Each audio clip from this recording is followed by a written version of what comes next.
Neki lep odgovor, na primjer, kad sada mi imamo po 30 godina, a nemamo ni kučeta ni mačeta. Imamo to što smo imali sa 13 kad smo počeli ovde da sedimo. Znači, jebi ga, mi možemo samo neku plasirati depru i neko sranje. Nama i našoj naciji i svima nama treba mnogo rada, a ne zajebanci i priče non stop. Tako da svi radimo kako treba da radimo i da dajemo maksimum sebe, da se nađemo u nekim, ne moraš ti da završiš školu pa da radiš to, kao što niko ni ne radi. Znači, ljudi sa završenim fakultetima te ne prodaju ćevapčiće. Ali, znači, pokušati na sve načine da se nekako uzdigneš od tog dna, jer smo i dalje polosveta.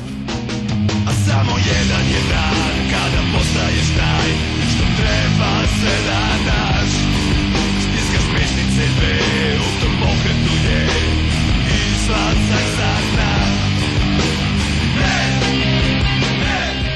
Prvu svirku smo imali u mladosti, tamo se sad nalazi onaj Road 66, tu je blizu, znači tamo blizu Kineske 4, tamo nam je bila prva svirka. Svirali smo uglavnom i sve gimnazijske prostore koji su tad bili aktualni, znači, a najaktualnija je bila Jovina gimnazija, svirala se elektrotehnička škola.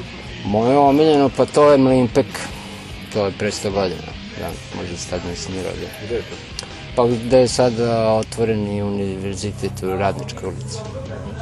To je bilo onako fantastično mesto. Rokoteka, tamo smo pržili non stop. Sećam se Rokoteke, koja se tada zvala Rokoteka ona. Nalazimo se na mestu gde je nekad bila slavna Rokoteka, sada je to butik odeće, muške, ženske. Promenilo se totalno, ovde je nekad bila bina, iza mene je bio šank, jedino su toaleti na isto mesto, ovde su bili separeji. Znači, mesto nije bilo toliko baš dobro za svirku, jer nije moglo ni puno ljudi da stane, niti su ljudi mogli da vide bend iz svih uglova.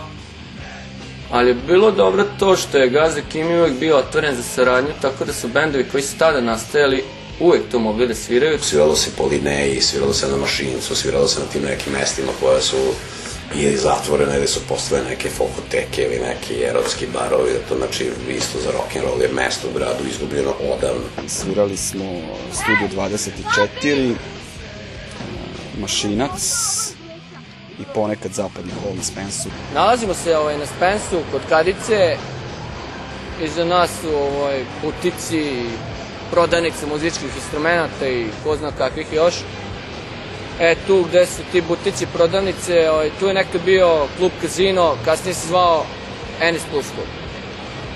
Tu smo po čoveku koji je bio organizator za Spensi za taj klub, pokojni Velja Maco, dobijali šansu da sviramo i čovjek je bio stvarno fair, čak nam je dao procenat od prodatih ulaznica.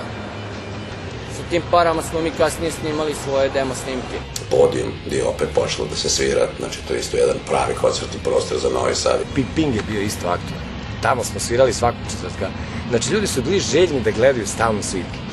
Znači samo se trebao da se naštimaš, da dobro zvučiš i da pičeš. Iza mene se nalaze, tako reći, dva kluba koja su bitna za scene 90. godina. To su Porta, Letnji bioskop i Ping, koji je manje više u stvari diskoteka. Ali bilo je tu i svirke koje su nama bitne za ono vreme.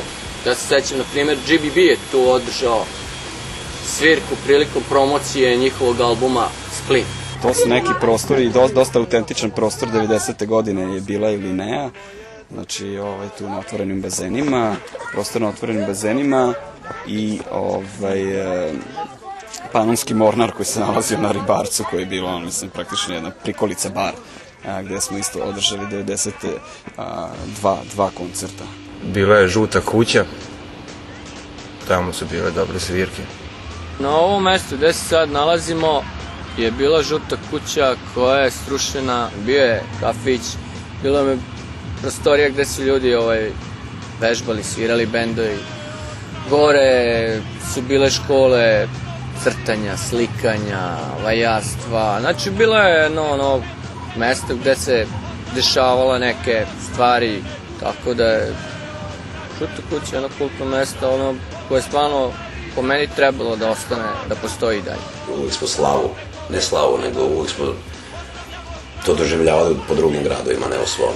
Znaš, uvijek smo punili Beograde, Nišove, ovamo, tamo, svirali smo svuda, a Novi Sad je uvijek bio jako težak. Ona kapija je, mislim, i ostala i dan danas. Nalazimo se ispred kluba Kapije, koji se nalazi u sklopu Beogradske kapije u Petrovaradinu, stari put za Beograd. U tom klubu su bile isključivo svirke, koncerti, mada jedno vreme je bilo i nešto drugo, fliperana ili tako nešto slično. Njemu su svirali Mitisversi, Proleće, No Speed Limit, Ritam Nereda, Ateisti i gotovo cijela ekipa sa tadašnje scene. Protestiti sada, ne smeju nam ništa, sa volanom uvek sedi Stevan Gojko Pišta. Eski Pišta, surova je faca, dalje mu je rođak, Mišta Ćete s braca. Podijom je bio dobar za svirke, volao bi, kaže Minja, da će opet da se tamo prave svirke. Najveći problem su ljudi koji stanuju pored, a možda je još veći problem što su ovde ljudi navikli da svirke počnu, ne znam, u 12, 1, 2, što je van pameti. U svetu ti lepo. Prvi show počinje u 19, drugi u 21 i ne kažem da treba 2 showa da bude i da bude Public Enemy fazon, jedan show u 17, drugi u 19, treći u 21. Ili ne daj Bože ko vampiri kad sviraju na Kosovu. Debeli i ovaj još jedan idu, ne znam, u Prizren, ova trojica idu u Đakovicu, ovi trojica idu, ne znam, u Titovu Mitrovicu. U isto vreme vampiri na 3 mesta sviraju i svima lepo. Niko ne primeti da nisu kompletni. Iza mene Snack Bar, Rupa, čuvena. Mesto koje je bilo atraktivno 80-ih i početkom 90-ih, mada je tu već počela da puca. Mesto kog sam se ja iskreno rečeno bojao, možda zato što su tu izlazile članice grupe Boje. Dosta, svega mi je dosta, u mikrosvetu nema više mesta. Tebi dajem lončiće, ribice i more, tebi dajem šum na dugme, odlazak u boje. Ne postoji nikakva, kako kažem, neka koherentna baza gde bi jednostavno iz koje bi nikla neka nova priča, iz koje bi se punili neki novi prostori, iz koje bi ponikao neki novi entuzijazam. Novi Sad je došao u neku fenomenalnu situaciju da ima svetski muzički festival tipa Exit, koji je stvarno fenomenalan i koji je super s jedne strane, a s druge strane nema ni jedan normalan klub u kome se svira. Znači, to je prilično neka paradoksalna situacija za ovaj grad. Sve je pitanje neke organizacije i nas samih, mada mi se stvarno trudimo, možda i ovako nekad i pričamo i lupetamo, ali... A sve više da bi voleo nego što... Neće niko da zagrize to i da uradi. Mislim, ja kontam da svi mi bi to podržali i da bi krenuli. Samo treba neko čovjek koji je na toj nekom mestu i poziciji da to uradi.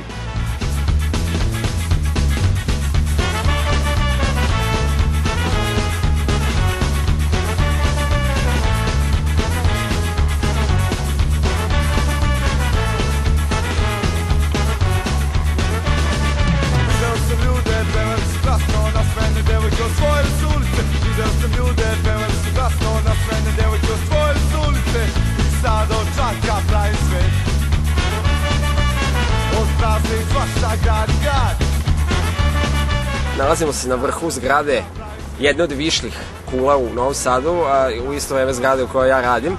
To je izvršno veće AP Vojvodine. To je bio neki